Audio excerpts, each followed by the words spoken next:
నమస్కారం అండి, నా పేరు డాక్టర్ సువర్చల, జీవా ఫర్టిలిటీ సెంటర్స్ లో సైంటిఫిక్ డైరెక్టర్ని. జెనెటిక్స్ లో ఏదైనా ప్రాబ్లం ఉంటే సంతానలేమి సమస్య కావచ్చు అనేది ఇవాళటి మన టాపిక్ విషయం. దీని గురించి వివరంగా తెలుసుకుందాం. జెనెటిక్స్ ఒక చాలా ఇంపార్టెంట్ పాత్ర ప్లే చేస్తుంది ఇన్ఫర్టిలిటీలో. పురుషుల్లో, మహిళల్లో ఇద్దరిలో ఈ రీప్రొడక్టివ్ సిస్టమ్ మీద ఇంపాక్ట్ ఉండొచ్చు. సంతానలేమి సమస్యకి వివిధ రకాల జెనెటిక్ ఫ్యాక్టర్స్ ఒక ముఖ్యమైన రోల్ ప్లే చేస్తాయి. ఎలా అంటే క్రోమోజోమల్ అబ్నార్మాలిటీస్ ఉండొచ్చు, వీళ్ళల్లో జెనెటిక్ మ్యూటేషన్ ఉండొచ్చు, లేదా పాలిమార్ఫిజం అనేది ఉండొచ్చు. సో వీటి గురించి తెలుసుకుంటే, దీనివల్ల ఏమన్నా మనకు సంతానలేమి సమస్య ఉందా అనేది తెలుసుకుంటే ట్రీట్మెంట్ ఆప్షన్స్ కూడా మనం ఆప్ట్ చేసుకోవచ్చు. సో ముందుగా పురుషుల్లో ఏ సంతానలేమి సమస్యలు జెనెటిక్ ఫ్యాక్టర్స్ ద్వారా ఎలా అవుతాయో చూద్దాం. క్రోమోజోమల్ అబ్నార్మాలిటీస్ గురించి మాట్లాడుతూ తెలుసుకుందాం. క్లైంట్-ఫిల్టోస్ సిండ్రోమ్ ఒక చాలా కామన్ ప్రాబ్లం. 47 క్రోమోజోమ్స్ ఉంటాయి ఈ పురుషుల్లో. యాక్చువల్లీ మనుషుల్లో 46 క్రోమోజోమ్స్ ఉండాలి. అందులో XY క్రోమోజోమ్ కూడా ఇంక్లూడెడ్ ఉంటుంది పురుషుల్లో. ఈ పురుషుల్లో క్లైంట్-ఫిల్టోస్ సిండ్రోమ్ పురుషుల్లో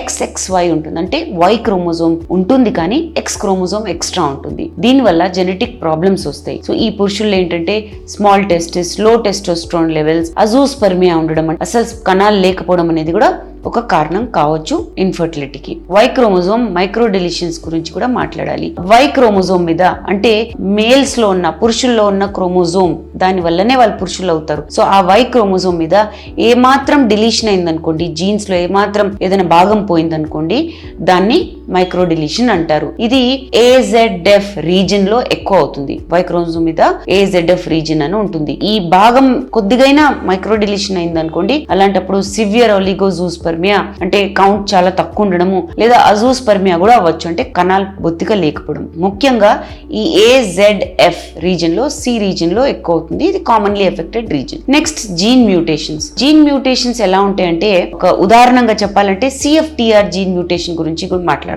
సిస్టిక్ ఫైబ్రోసిస్ అనే జబ్బులో వాస్ట్ డిఫరెన్స్ ఉండదు, అంటే congenital bilateral absence of vas deferens అంటారు దీన్ని. CBAVD.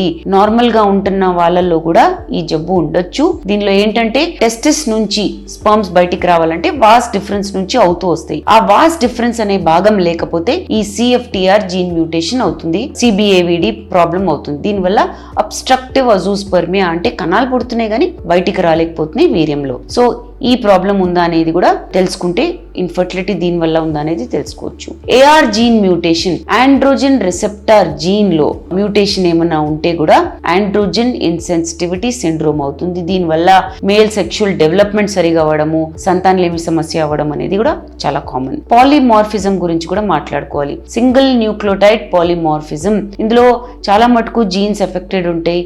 దీనివల్ల స్పర్మ్ క్వాలిటీ, రీప్రొడక్టివ్ పొటెన్షియల్ కూడా దెబ్బతినడం జరుగుతుంది. ఉదాహరణగా FSH రిసెప్టర్ జీన్ లో పాలిమార్ఫిజం అయిందనుకోండి, దానివల్ల స్పర్మ్ ప్రొడక్షన్ ఎఫెక్ట్ అవుతుంది. మహిళల్లో కూడా జెనెటిక్ ఫ్యాక్టర్స్ ఉంటాయి. క్రోమోజోమల్ అబ్నార్మాలిటీస్ వల్ల కూడా అవ్వచ్చు. ఉదాహరణగా టర్నర్స్ సిండ్రోమ్. ఈ మహిళల్లో 45 క్రోమోజోమ్సే ఉంటాయి, 46 ఉండకుండా 45 ఉంటాయి. వీళ్ళల్లో X క్రోమోజోమ్ పేర్ లో ఉండకుండా ఒకటే ఉంటుంది. So 45 X chromosome.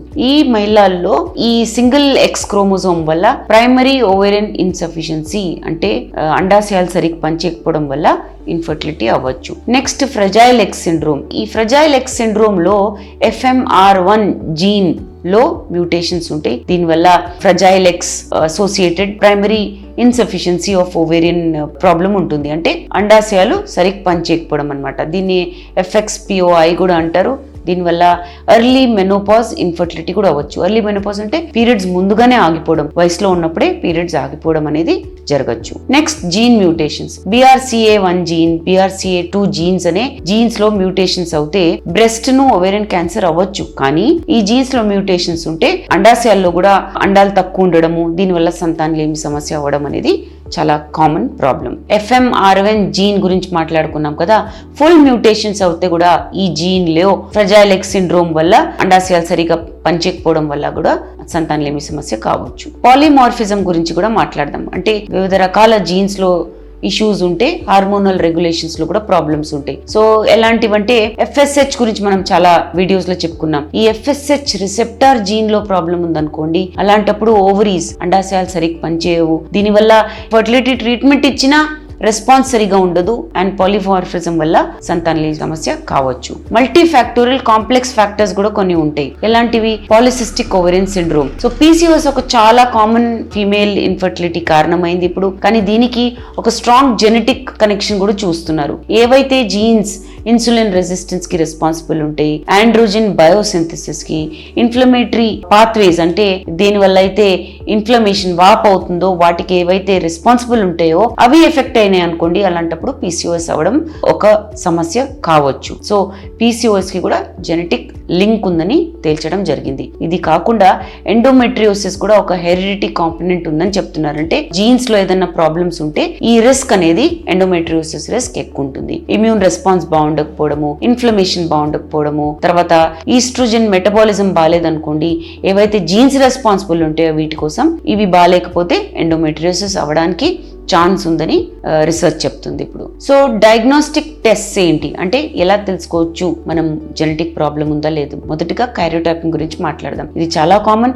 Chromosomal abnormalities ఉన్నాయా అని తెలుసుకోవడానికి చేసేది. పురుషుల్లో మహిళల్లో ఇద్దరిలో చేస్తాం. 46 క్రోమోజోమ్స్ ఉన్నాయా, పురుషుల్లో ఆ Y క్రోమోజోమ్ ఉందా లేదా, మహిళల్లో 2X క్రోమోజోమ్స్ ఉన్నాయా లేవా అనేది తెలుసుకోవడం జరుగుతుంది. Y క్రోమోజోమ్ మైక్రోడెలిషన్ టెస్టింగ్ కూడా చేయడం ఒక చాలా కామన్ టెస్టింగ్. పురుషుల్లో సివియర్ ఒలిగోజోస్పెర్మియా ఉందనుకోండి లేదా అజోస్పెర్మియా ఉందనుకోండి, అలాంటప్పుడు ఈ టెస్టింగ్ చేయడం జరుగుతుంది. తర్వాత CFTR మ్యూటేషన్ అనాలిసిస్ కూడా చేస్తారు. సిస్టిక్ ఫైబ్రోసిస్ ఉంది, తర్వాత వాస్ డిఫరెన్స్ లేకపోవచ్చు, దానివల్లనే అజోస్పెర్మియా అవుతుందన్నప్పుడు CFTR మ్యూటేషన్ అనాలిసిస్ చేయడం జరుగుతుంది. ఇలాంటి పేషెంట్స్ లో జెనెటిక్ కౌన్సిలింగ్ చాలా important. Especially non genetic disorders అంటే తెలిసిన జెనెటిక్ డిసార్డర్స్ ఉన్నాయి, రికరెంట్ ప్రెగ్నెన్సీ లాసెస్ అవుతున్నప్పుడు జెనెటిక్ కౌన్సిలింగ్ చాలా ఇంపార్టెంట్.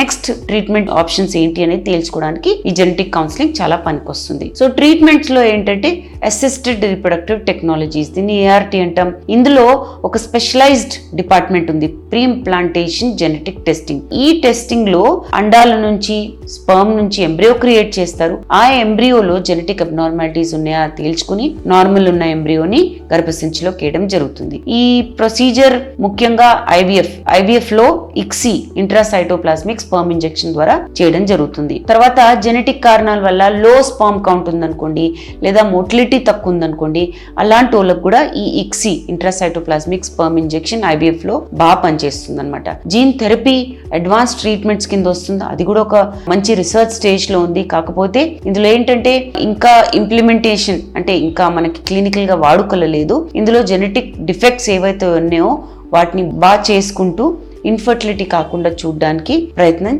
జరుగుతుంది. దీని గురించి ఇంకా వివరాల కోసం తప్పకుండా జీవా ఫర్టిలిటీ సెంటర్స్ కి విచ్చేయండి. Thank you.